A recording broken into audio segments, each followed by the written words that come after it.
구약성경 민수기 3장 25절에서 30절까지의 말씀을 제가 봉독해 드리도록 하겠습니다. 40일 동안 땅을 정탐하기를 마치고 돌아와 바란 광야 가데스에 이르러 모세와 아론과 이스라엘 자손의 온 회중으로 나와 그들에게 보고하고 그 땅의 과일을 보이고 모세에게 말하여 이르되 당신이 우리를 보낸 땅은 간즉 과연 그 땅의 젖과 꿀이 흐르는 땅인데 이것은 그 땅의 과일이니라.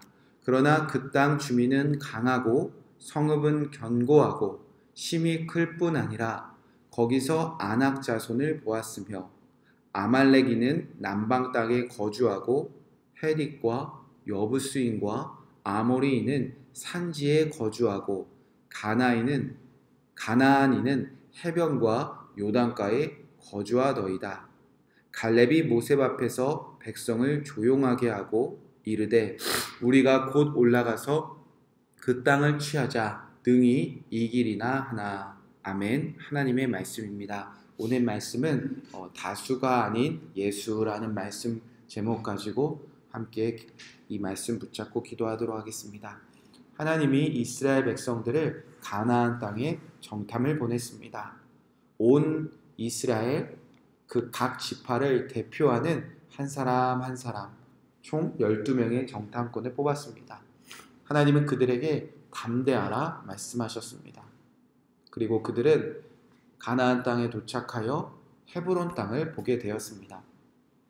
하나님은 그 헤브론 땅을 애굽 소환과 비교하며 보라 하셨습니다. 그렇게 번성했지만 그렇게 찬란했지만 하나님이 심판하신 그 애굽 소환 땅을 보라. 그보다 7년 전에 세워진 헤브론을 보라. 이제 하나님이 그 땅의 강함과 상관없이 하나님이 심판하시고 그 땅의 죄악을 몰아내시고 하나님이 그곳에 약속하신 모든 풍성한 은혜를 이스라엘 백성에게 허락하심을 보라 말씀하셨습니다. 이제 12정탐꾼은 40일 동안 정탐하기를 마쳤습니다. 그리고 이제 누구 앞에 섰습니까? 26절에 보니까 바란 광야 가데스에 이르러 모세와 아론과 이스라엘 자손의 온 회중에게 나와 그들에게 보고하기 시작했다는 것입니다. 이제 이 12명 이스라엘 전체를 대표하는 이 12명의 보고에 따라 이제 이스라엘 전체가 움직이기 시작할 것입니다. 이들이 보고 온 것, 이들이 담대한 마음, 이들이 헤브론과 애굽 땅을 보라 하신 그 하나님의 말씀에 따라 어떤 보고를 하느냐에 따라서 이스라엘 백성들이 어느 쪽으로 움직이느냐가 이제 정해지기 시작한다는 것입니다. 따라서 이 12명의 보고는 상당히 중요한 의미를 가지고 있습니다. 이들이 정말 하나님의 명령대로 약속하신 땅을 보고 왔는가? 아니면 담대한 마음을 잃어버렸는가? 오늘 말씀에 보니까 그 12명의 정탐꾼은 10명과 이제 2명으로 나뉘어지게 됩니다. 이 단순히 10명과 2명이 아니라 지파를 대표하는 사람이었기 때문에 수많은 다수와 이제 소수들이 나누어진다는 것입니다. 그 땅에서 10명이 처음에는 긍정적인 보고를 하기 시작합니다. 그들에게 보고하여 그 땅에 과일을 보이기 시작합니다. 그리고 나서 27절 보니까 모세에게 말하여 이르되 당신이 우리를 보낸 땅의 간즉 과연 그 땅에 젖과 꿀이 흐르는데 이것이 그 땅의 과일이니 10명이 긍정적인 보고를 시작합니다. 그 땅에 가니까 과일이 넘쳐났습니다. 그리고 그 땅에서 따온 과일을 보여주며 그 땅은 정말 젖과 꿀이 흐르는 땅입니다. 이 10명의 보고를 들었을 때 이스라엘 백성들의 마음이 얼마나 흥분되었겠습니까? 얼마나 기대가 넘쳤겠습니까? 여기까지 얼마나 잘 왔다라는 생각이 들었겠습니까? 그리고 그 땅을 향한 소망이 얼마나 가득 넘치기 시작했겠습니까? 아마 수백만의 이스라엘 백성들은 그 긍정적인 보고를 들으며 하나님의 약속을 붙잡을 수 있는 순간이 시작되었을 것입니다. 그런데 28절부터 그러나라는 부정적인 의견이 쏟아지기 시작합니다. 28절부터 29절 말씀입니다. 그러나 그 땅 주민은 강하고 성읍은 견고하고 힘이 클 뿐 아니라 거기서 아낙 자손을 보았으며 아말렉인은 남방 땅에 거주하고 헤딧과 여부스인과 아모리는 산지에 거주하고 가나인은 해변과 요단가에 거주하더라. 긍정적인 보고는 거기에서 끝났습니다. 그러나 하나님의 약속하신 땅을 바라보면서 이 많은 사람들이 그러나라고 부정적인 이야기를 쏟아내기 시작했다는 것입니다. 그 땅 거주민은 얼마나 강한지 모릅니다. 그 땅의 성읍은 얼마나 견고하고 큰지 모릅니다. 뿐만 아니라 동서남북 어디를 가나, 들에 가나, 산에 가나, 바다에 가나, 강에 가나 그 강한 거주민들이 그 땅을 차지하고 있습니다. 이 다수의 부정적인 이야기가 쏟아지기 시작했다는 것입니다. 그 이야기를 들은 수많은 사람들은 얼마나 불안하기 시작했을까요? 얼마나 후회하기 시작했을까요? 얼마나 땅을 치며 가슴을 졸이기 시작했을까요?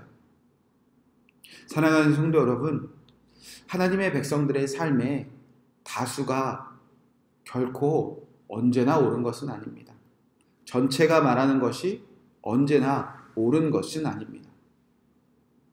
모두의 여론이 옳은 것은 아닙니다.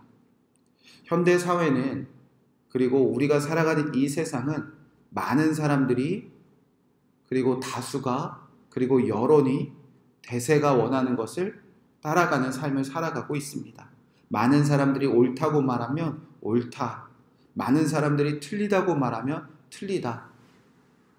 교회 역시 교회 안에 있는 많은 구성원들이 원하는 대로, 교회 안에 있는 많은 구성원들이 바라는 대로 흘러가는 경향들이 많이 있습니다.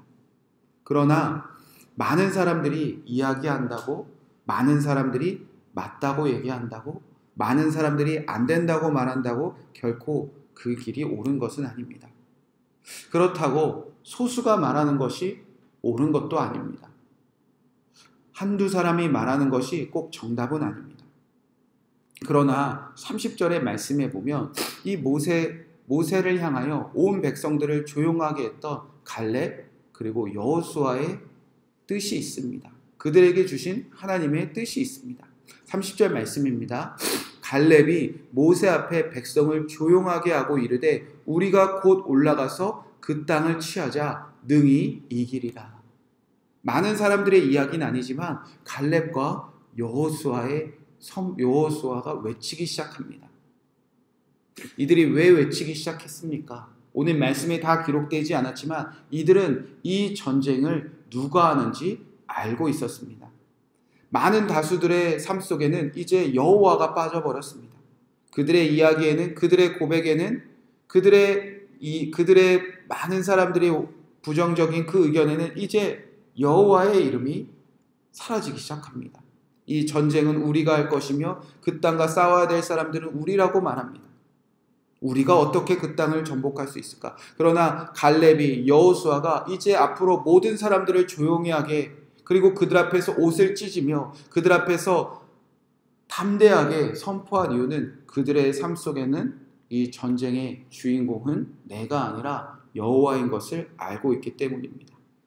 사랑하는 성도 여러분, 신앙은, 믿음은, 교회는 다수가 아니고 소수도 아닙니다. 바로 예수인 것을 믿습니다. 우리의 길을 따라가는 것이 아니라, 우리가 역사를 만들어가는 것이 아니라, 우리가 보고 듣고 원하는 것을 다수가 의견을 모아서 우리가 생각하는 것을, 많은 사람이 원하는 것을, 최악을 피하는 것이 아니라 오늘도 담대하게 나 혼자일지라도 하나님의 약속을 믿고 그 약속을 성취하신 예수를 쫓아가는 일입니다. 오늘도 아마 여러분 주변에서는 많은 사람들이 하나님을 믿고 하나님의 길을 따라가는 것에 손가락질 받을 수도 있습니다. 우리의 삶이 틀리다고 말할 수도 있습니다. 우리의 삶을 부정적이라고 손가락질할 수 있습니다. 그러나 이 땅에서 승리하는 단 한 가지의 방법은 하나님의 약속입니다. 그리고 바로 예수 그 한 가지인 것을 믿습니다.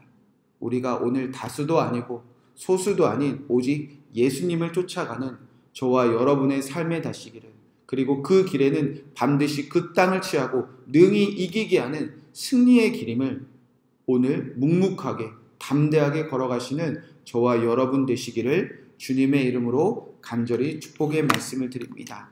이 말씀 붙잡고 우리가 함께 기도하도록 하겠습니다.